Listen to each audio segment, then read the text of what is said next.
All right, so welcome to another Q&A video, everybody. So today, just Q&A. So I want to try and do these after pretty much every major series that I post to my page.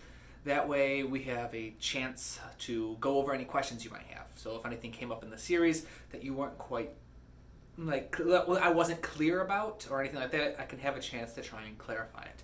But today we have a couple good questions that I'd like to answer, and then I also get to announce the direction of the next series that I'm really excited about. So right off the bat, let's start with question number 1. So this is from a subscriber named Sharon with 3 N's. It says, I have been a self-taught hobbyist composer for 2 years now, and I still have a hard time doing transitions between sections in every context. The latest piece I've been writing has many variations of the melody, but I can't seem to get the transition to smooth out from one section to another. I hope you can cover this topic, and do an example in the orchestra context would also be very helpful. Well, fantastic question. All right, this is actually something that gives lots of composers issues, because it's something that we don't typically put a lot of focus on, but it is very important. So this is a huge, massive topic, and I could and should do a full video on it. So maybe I will, but for now, let me see if I can just take a crack at it. So with transitions, there's 2 very basic types that you can work with. You have an abrupt transition, and you have a smooth transition. Abrupt transitions are pretty much what it sounds like, all right? You have one idea, and you jump right into another one. So these are very useful and very fun, and they can do they can be great in different contexts. But the main thing for that is you want to focus on using moments where it's a very climactic moment, or a moment where you have a particularly strong cadence. Basically a moment where a natural pause happens in the music. Even if it's just for a slight, really short time, that small pause is enough to pivot to your new idea. But in here, it looks like you're asking about the second type, which is the smooth transition. So this is actually something that I would recommend, once again, this book that I talked about in the last video, Musical Composition, Craft and Art by Alan Belkin. Fantastic. He has an entire chapter about this, but I'll summarize it real quick. So in a couple of my other videos, I've talked about the 9 parameters of music. You've got texture, timbre, tempo, register, rhythm, dynamics, articulation, pitch, and harmony. There we go, all 9. So you've got those, and basically when you want to do a smooth transition, you need to start off by first knowing where am I starting and where do I want to end up. All right, so what material do I have when I start the transition, and what material am I trying to transition to? Now, once you do that, you want to go through each of those 9 parameters, and you want to try and describe each section. So what does my tempo, texture, timbre look like for my starting material, and what does it look like for my end material? Once you've got those, you need to try and, you don't need to, but I recommend trying to come up with like a scale of like 1 to 10. And this is what I did with the Ghibli piece, is when I transitioned, one of the sections of the music is a transitionary section. All right, it's about 8 measures where I transition from the primary thematic idea to the secondary thematic idea. And when I was planning that, I took my 2 ideas and I went through each of the 9 parameters and basically assigned it a number 1 through 10 on how strong is the contrast, how different are they. So for example, with tempo, wasn't too different. It was mostly just like a 1 or a 2 because they kept the same tempo. When I looked at the pitch, it was pretty different because I went from mostly conjunct or stepwise motion to mostly disjunct or large leaps. And the idea being that once you have found out how different each of these parameters are, then you can go about starting to transition them.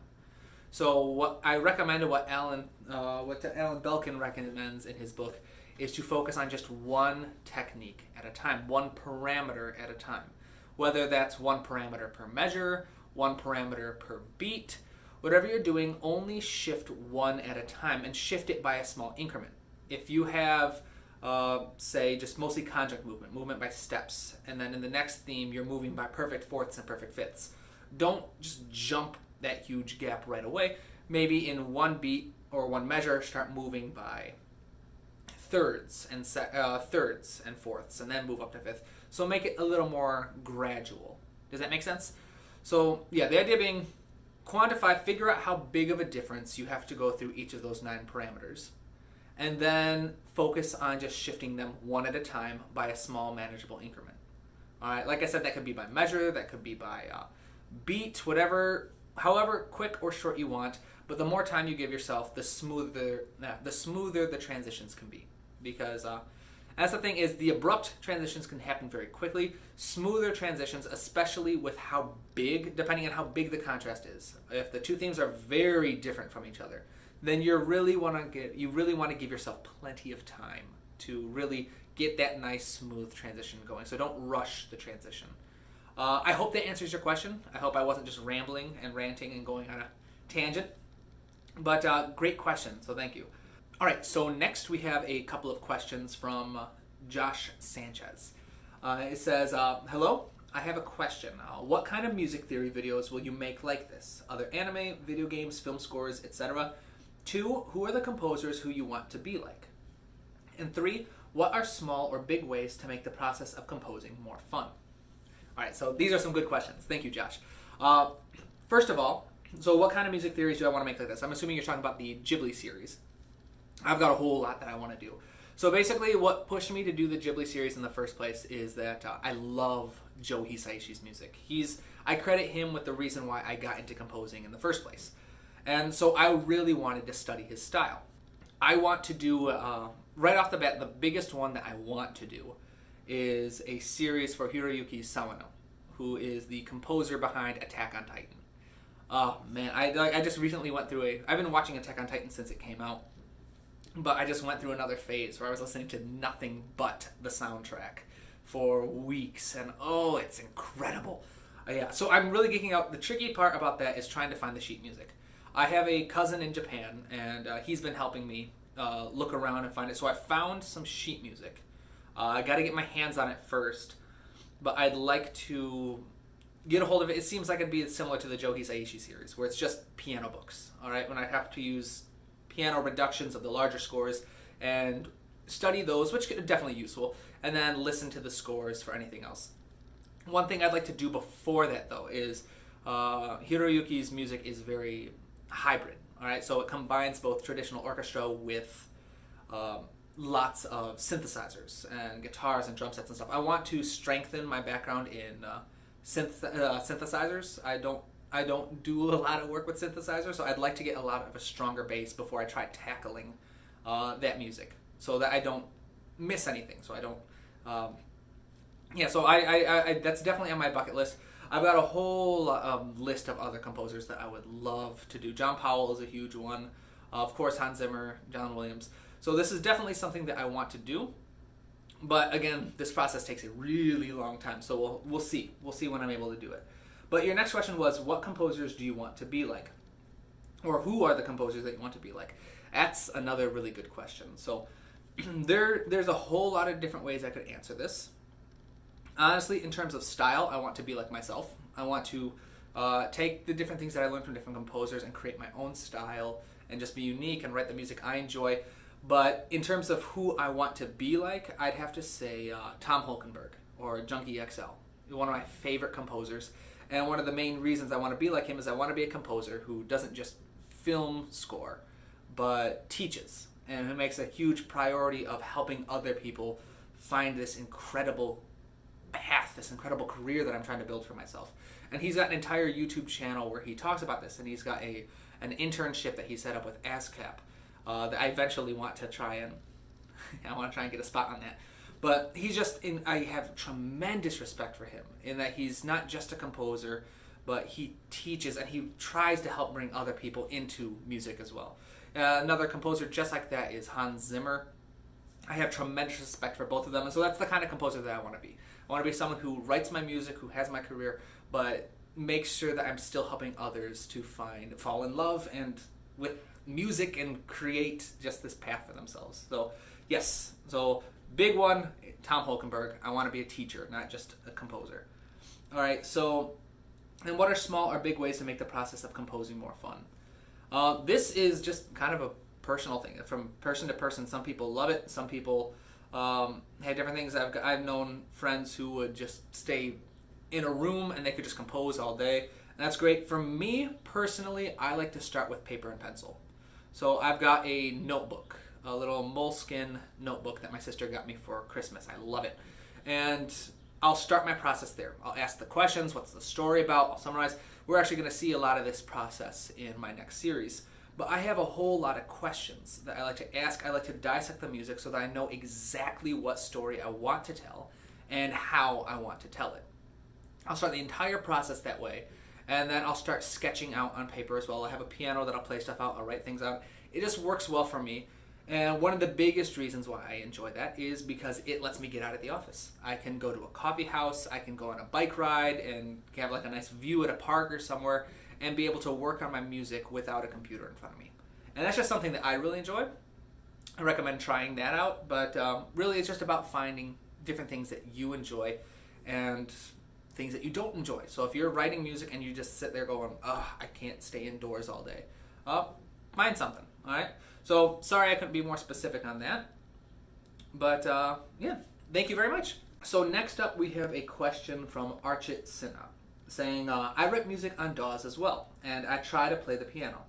Do you think knowing how to read music is necessarily important to understand music?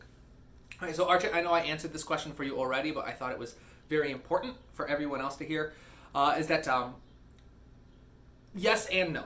All right, so knowing how to read music, by no means is it necessary. It is not a prerequisite to write music. There are just too many examples of incredibly famous composers, incredibly talented composers and musicians that never learned and don't want to learn how to write music or read music. And that's perfectly fine. What I will say though is it is incredibly useful. All right, so being able to read music, being able to understand music theory opens a lot of doors for you. All right, because it gives you a standard language that you can use to communicate with other composers. You can communicate with other musicians to be able to read past scores and learn from them. So it's basically like, is learning how to read and write necessary to survive in life? No, of course not. But it makes things a whole lot easier. And I'd say it's the same about reading and writing music. It's not necessary, so never let anyone tell you that you need to learn it. All right, you don't. It's bullcrap to say that you need to. Because you don't. You can go, but it will make your life so much easier to try and learn. And it's tricky, and it's intimidating, and it takes time. But if you are able to persevere and keep going, it's going to just open worlds of resources and opportunities and knowledge to you. So yeah, if you don't have the chance, if you can't learn, if you don't have the opportunity, don't worry about it. You can definitely blaze forward. And I would actually say if you can't, if you don't have the resources or the opportunity, or for whatever reason you just aren't going to learn how to read or write music in this moment, I would say focus on your ear. All right, listen to lots of music, listen to not just music, but listen to your instruments, and really try to focus on recognizing it with your ear, being able to describe things very, very, very purposefully with just the way you hear them. Because lots of times the musicians who are able to carve out a career for themselves, carve out a life for themselves without understanding music theory, are still able to communicate it somehow. Are still able to, and not just somehow, but are able to communicate effectively. So yes, I'd say learn it if you can. If you can't, really just master whatever tools you have available to yourself. All right, so this next question was sent to me on Instagram, but this is from a user named Fish550320. It says, would you make a video to talk about the energy level that you discussed in the Patreon exclusive video? I think it will be an interesting topic. Besides, I don't see anyone else who discusses this on YouTube. All right, yes, so I'm actually going to be talking about this in the next series. So the Patreon exclusive video was just a 2-part video about my orchestration process for the final video in the Ghibli series. In this next series, you're going to get access to my entire composition process. So we'll definitely be talking about this. Basically, when I'm writing, I like to start off by planning the structure, or very early on I plan the structure. When I plan the structure, I plan where my climax is going to be. All right, so the climax is going to be the moment where the music feels the biggest, the most powerful, or it couldn't be. It could be where it feels the most intimate, quietest. Whatever it is, it's the penultimate goal of what all the music is building towards. And so with that, I typically like to define the energy level of that, and that could be an amalgamation of all the different things. Again, the 9 parameters I talked about. All the 9 parameters contribute to the energy level of music in some way. So for example, harmony. All right, the faster your harmonic rhythm is, the faster your chords are changing, the higher the energy level. All right, the more dissonant the chords are, the more tension they have, which means the more they want to resolve. That's pushing you forward. That's more energy. Basically, energy level is how much does the music want to continue? How much does it want to keep going? Versus how much is it ready to just kind of just end and stop? So once I find out what my climax is going to be, I like to assign a number of 1 through 10 in terms of energy level. And I like to pick out which of the 9 parameters are the most important for reaching that energy level. So most likely that would be something like orchestration. All right, the climax will typically have the largest instrumentation of the entire piece. It could be rhythm, where you have the shortest subdivisions, or register, where you have the most different registers that the melody and harmony are spanning across. It could be a whole lot of different stuff. And but once I have figured that out, once I figure out what my energy level is at the end, and which ones I want to manipulate to get there, then I can go through every other part of the music, every other section in my piece, and decide, all right, where's the energy level here? All right, how are we building towards this climax? How are we coming back down after it? All that great stuff. And it gives me, once I have the number, again, 1 through 10 for the climax, I like to assign different numbers to every other section. And that just gives me an idea. All right, I know, all right, so let's say the introduction starts at a 2 and the climax is at a 10. All right, so I wrote the introduction. Now the next section is at a 4. All right, so now I know that I need to increase the energy level. And I can manipulate any of the 9 parameters, but the ones I really want to focus on is that somehow I'm building those primary parameters, whichever ones I decided were the most important to building to the climax. How am I going to build on those? So that's basically what I talk about when I'm talking about energy level. And I hope it's helpful, but we'll definitely be going into it in a lot more detail in the next series. All right, and so that's the last question I'm going to cover today. Now it's just time to talk about the next series. All right, so we do have a winner. All right, so the winner is patron Declan Cooney, who submitted 2 characters, twins, from his D&D campaign with his wife, named Lex Sonier and Irtos Jahank. I don't know if I'm pronouncing those right. They're lizard folk. All right, the characters are from a fantasy setting of lizard beings. You can almost think of Argonians from Skyrim. And I'm really excited about this. Right? They've shared some incredible information on the characters, and the next series is going to take you through my entire composing process, where I plan, write, orchestrate everything, an entire theme for these characters, and then rearrange the entire theme multiple times to fit different emotional scenarios. At the end, we'll have an entire thematic suite, which is basically the same thematic idea repurposed for different scenarios to show how useful it is. And then I'll post when we're done, the suite will be done. I'll post some edited versions, so we've got looped versions. So you've got like hour-long videos of just the music so that it can be used for their campaign. Now, the cool thing about this is I'm going to share my entire process, and because it's a fantasy setting, it provides an opportunity I'm really excited about to invent our own musical language. All right, so with the lizard folk, definitely not Western music, definitely not typical. So I'm actually right now sampling a couple different instruments that I want to try and use.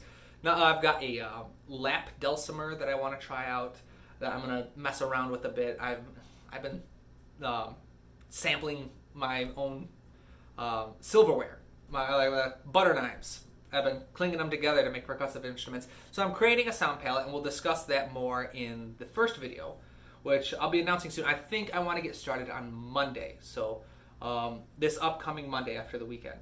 Don't know what date that is, but I think that's the 7th, June 7th. Don't quote me on that, but June 7th, on that Monday, I want to get started. I'll stream it, and the very first day, we're not actually going to write any music at all. All right, we're going to focus entirely on my planning process, and that will go through everything I consider, everything that I carefully look at before I even start writing the thematic material, so that I can make sure I know the story, what the music needs to accomplish, what the music will look like, what instruments I'll be using, all that good stuff.